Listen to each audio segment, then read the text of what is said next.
Good afternoon, everybody. Welcome to the BFL Footy Show for another week. Proudly supported by McDonald's, Ballarat, and also Ballarat Toyota.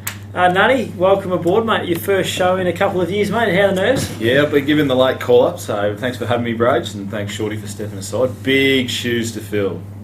Yeah, very much so. Shawnee's done a good job. You'll be back on next week with yourself, mate. You'll preview the big interleague game next week, but some pressing matters, mate, before we move on to this weekend's games. The point system, it's been spoken about a little bit over the last couple of weeks, a little bit in the Ballarat Courier this week about it, and I believe the meeting will take place next week. Fill us in a bit more. Yeah, released the last couple of days by AFL Victoria. It's branded the Community Club Sustainability Program, which obviously involves a player point system and a salary cap system as well. So over the next 6 months, we'll do a lot of trialling across our leagues.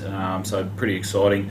To roll that out across the competitions and see what sort of effect it has, and we'll collect the information that we need from that trial and pass that on to AFL Victoria with the view that there'll be a full implementation from 2016 onwards. So, yeah, very exciting news and a good development for community football. So with regards to next year, are you confident that it'll be implemented statewide, and obviously that'll involve the BFL and surrounding leagues next year? Yeah, look, the beauty of the program is that it has a level of flexibility for regions to sort of take hold of and obviously control within their own areas. So what we see in 2016, rolled out in 2016, might not look the same as what's actually in place for 2017, 2018, 2019, so on and so forth. So there is that staged approach that may take place, but the important thing is that the issues that we see in community football are being addressed, such as skyrocketing player payments and obviously loyalty of players, trying to keep them, player retainment, making life easy for volunteers. All that sort of stuff is being addressed with this program, and we're hopeful that the outcomes will be positive. Very good. So a bit to look forward to, I suppose, over the coming months. Absolutely. Big weekend of football this weekend, Nunny. The first game we'll look at is between Bacchus Marsh and Ballarat. But before we move on to the games, umpiring round this weekend, umpire community round, and certainly recognise the contribution the umpires do make. And I think we all realise they're a fairly important part of the football these days. And based on this week, I think it should be, I suppose, looked at for the whole season, not just this weekend. We shouldn't be too focused on just this weekend. Make sure it continues on for the rest of the year as well. And full credits to the umpiring associations and the umpire department from the AFL too, and the approach that they take with the umpiring round now. In the past, I think there's sort of been a bit of a negative connotation around or approach towards this round, as if to say, we have to support our umpires, so on and so forth. But it's more about umpiring is obviously for everyone. It's really enjoyable aspect of the game to be a part of, and if anyone's out there and wants to be an umpire, it's just as much fun as actually going out and playing the game.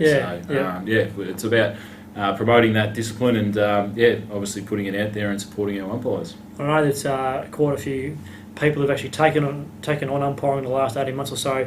Past players have actually really enjoyed their involvement back into the game. A few guys have actually haven't been involved for quite some time and have now put on the orange, and they're really enjoying being back involved. So if anyone's out there that is keen to be involved, umpire training's on Wednesday nights at the City Oval starting at 5:30 p.m. So a bit of a plug there for the BFUA. Now moving on to this weekend, Nunny, massive game. Bacchus Marsh and Ballarat, huge game for Ballarat. I think they need to travel down the highway and win this game if they want to keep their finals chances alive. Yeah, 0-4. I think if you're being realistic, they're not even thinking finals at this stage. So it's about getting games into the young kids, getting a bit of development into that side, and their next crop is what they're trying to bring through. They need to get 25 to 50 games into these kids. They need to hold on to them, and they need to become an integral part of that side moving forward, because they've lost a lot of quality. Everyone knows that's been well documented.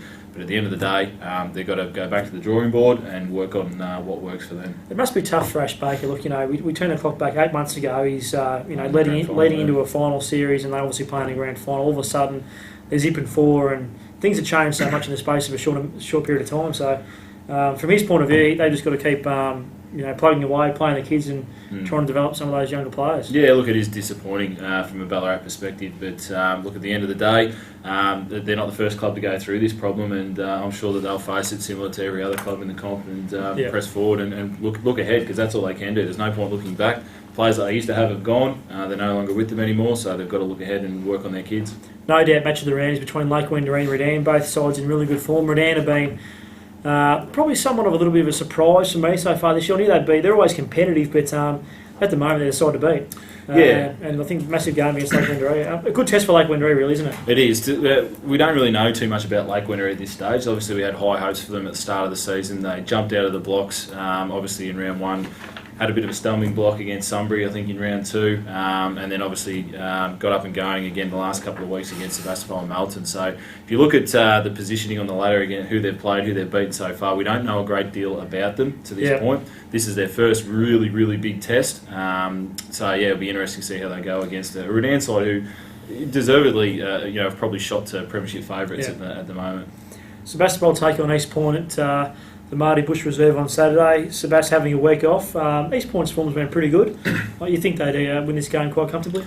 I wouldn't be so sure, mate. I was talking to Shane Snipson earlier on in the week, and look, they've got a couple of players coming back into the team this week. A couple of VFL listed players will probably come back through the side this weekend against East Point. Shane was really disappointed with how they competed against Lake Wendouree. They were, I suppose, slipped back into their old ways a little bit. They'd lost a little bit of quality and a little bit of hardness in their on-ball department as well. So they get a little bit of toughness back there. I think heading into this weekend, they're not looking to win games as such moving forward. It's all about being competitive and about obviously putting a four-quarter effort in, and that's what Snibbo is obviously looking for. Yeah, that's good. And from all reports, he's doing a really good job there, which is great to see. Sunbury take on Melton at Clark Oval on Saturday night. This game's a night game, 6:15 p.m. start. Rick Hall and the coaching staff have had a really good season so far off field. Their younger players are really developing, and they'll be very hard to beat on Saturday night. Yeah, I was chatting to Brad Murphy last night at interleague training as well, and Mulligan, I think he's back into the team this week, so that'll be his first game for the Melton. Actually, since round one, he actually played round one, so and obviously injured himself, so they'll be keen to get him back into the fold. I think this will be a very tight match on Saturday night because, again, we still don't know a great deal about Sunbury. Yes, they beat Lake Wendouree. They had a disappointing round one loss to Darley, obviously. They've sort of been chalking up the wins and losses. They lost to East Point, so it's been a bit of a rollercoaster ride for them so far. This will be a good test for both sides. I think it'll be very close. You probably give Sunbury the edge just because it's at home. For sure, and obviously a Sunday game being played between North Ballarat City and also Mountain South. This game's played at Eureka Stadium on Sunday, as I said. North City, had a good win last week against Bacchus Marsh at home on the Sunday. Conditions were fairly difficult, I think. I think the forecast is meant to be 18 and sunshine on Sunday, so a little bit different this week. You think North City will be too strong at home? You'd think so, but both sides at the moment are quite decimated by injuries. So, they're both feeling the pinch there. But at the end of the day, North Ballarat City are still one of the best teams in the competition. They've got a lot of quality to come back into that side. Obviously, Jezza Edwards slotted back into the team with ease on the weekend. I think Mark Gregg played reserves, so he may come up into the senior side as well. So they've got a lot of quality to come back into that team. For mine, they're still the team to beat this year. Very good, Nunny. I think we've covered all the football, mate. What's on for your weekend? Heading to any games yourself? Heading to Junior Interleague this weekend. Obviously, our kids, junior football and netball, are taking on the RDFL at Rockbank this Saturday, so I'll be spending the day down there. And then, obviously, a bit of senior Interleague recovery training on Sunday morning, so jam-packed weekend for us. The first session of Interleague last night training. Good turn-up, great session. A lot of really keen, enthusiastic guys there last night. Obviously, we didn't have our VFL players with us because of their commitments with the VFL squad, but they'll join us on Sunday and then again for our Tuesdays and Thursday sessions heading into the game against Bendigo next weekend. It's going to be a huge match. It is. Looking forward to it, and hopefully we can get the win. Next week I'll be tuning into the BFL Footy Show and watching yourself and Sean preview the big clash against Bendigo at the Eastern Oval next Saturday. So really looking forward to it. Being live streamed as well on our website too, so if you can't get to the ground, obviously have a look at it on our site. Very good, Nunny. Thanks for joining us on the BFL Footy Show, mate. Always a pleasure, Broads. That's the BFL Footy Show for another week, proudly supported by McDonald's Ballarat and also Ballarat Toyota. Nunny, thanks for joining us once again, and we'll catch up with you next week. But now it's goodbye. Enjoy the weekend at the footy. Be good, stay safe. Good on you, son.